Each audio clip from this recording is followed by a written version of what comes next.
What is this RDRS and can we have it on the Softails? I'll tell you all about it inside.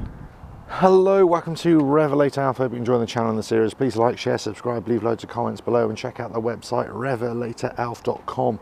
So in this video I'm talking about the new tech that's come out for 2020 on the Harley Davidson Tourer models as an optional extra, this RDRS, which is this Reflex defensive rider system. I'm sure you've seen lots of videos about it. All the information is on the Harley website.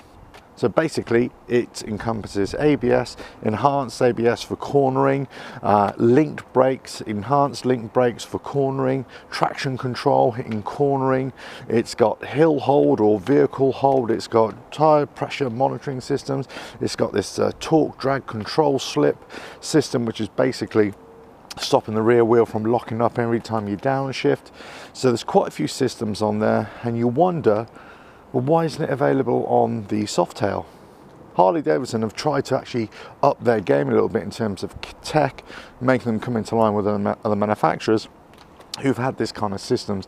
In fact, even more advanced systems than this. If you consider sports bikes, all the modern sports bikes have got all this and more. So why bring it, and why bring it such a limited functionality?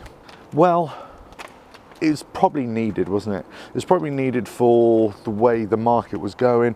It probably needed for Harley Davidson to actually come up with some kind of package. So that's for the Tourers. Okay, that's fine. But what about the Softails? Well, you could argue that Softails require this even more. Better power to weight ratio. They're lighter than the Tourers, still having the same amount of power, effectively. Either the 107 or the 114 engine. If you upstage these, then you can get to the 117s, 120s, whatever. You know, so the power being produced by these M8 engines and in a relatively light chassis, which is a Softail chassis, which can actually handle the power a lot more effectively than previous chassis could.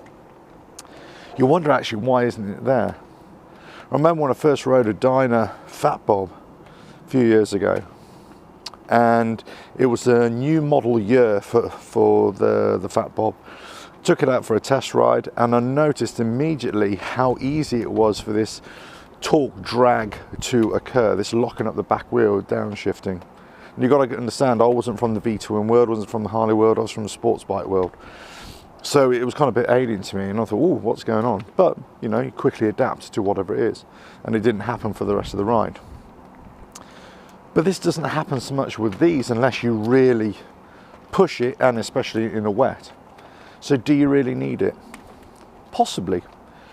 Can you actually replicate this yourself at home? Well, actually you can. Bikes in Europe, we have to have ABS as standard on a sold bike. So it already comes with ABS. Can we have tire pressure monitoring system? Well, we can actually. I can put that on my bike. In fact, I'm just about to put it on myself. Very easy, very cheap, easy to do. What about traction control? Well, you could argue that traction control is all in the throttle. You know, the manipulation of the throttle. Linked brakes, well, maybe not so much electronic linked brakes, but actually having linked brakes put on your bike is a really simple engineering feat. It's a hydraulic feat, just a couple of valves, a couple of restrictor valves, and there you go, you've got linked braking. So, you know, you could put 75% on the front, 25% on the rear, just by different pressure valves, and away you go. So that's quite simple. So really, do you need RDRS on the Softail? Possibly not. Would it be good to have it on there? Yes, I think they should. If you're going to offer it for the Tourers, then I think you should offer it for the Softails. I don't know. I'm probably one of these old school people that actually don't really care for all the modern tech, all the modern electronics. It doesn't really bother me that much. It's nice to have. I like to have the ABS, but in all truth, I very rarely use the ABS to its full potential. In fact, I've probably ever used it once to its full potential, especially on this bike. So do you really need it? Even if the ABS fails, you know, it's not a problem. You just ride it like a normal brakes. What about tire pressure monitoring system? Do you need that? No, not really. But I say from my off-road riding days, actually having pressure monitoring was really crucial, especially if I'm very slow punches and you're off the beaten track, you could actually divert. Similar kind of thing here. So what about everything else? The link braking we've discussed, but do you really need it? No, just manipulate your controls a little bit more. What about the hill hold? That's an interesting one. So on a lot of big adventure bikes, they have this new feature, this hill hold or this vehicle hold. And it's to help you, balance the bike, free up your controls. But again, for me, I had it on a big adventure bike. I probably used it once and it was more cumbersome than anything else. Whilst the system on the Harley is a very simple system, I'm wondering, do you really need it? Do you really need it? I remember going into a BMW dealership many years ago, test riding their BMW 1200 GS. And I came away and I went back into the dealership and I said, you've got too much electronics on here. You're actually teaching people not to ride the bike, not to feel the bike and just rely on the electronics, rely on all this extra stuff. But is it nice to have? Yes. Do you ever need it? No. I suppose my point is this: whether you actually want it, need it, deserve it, is kind of irrelevant.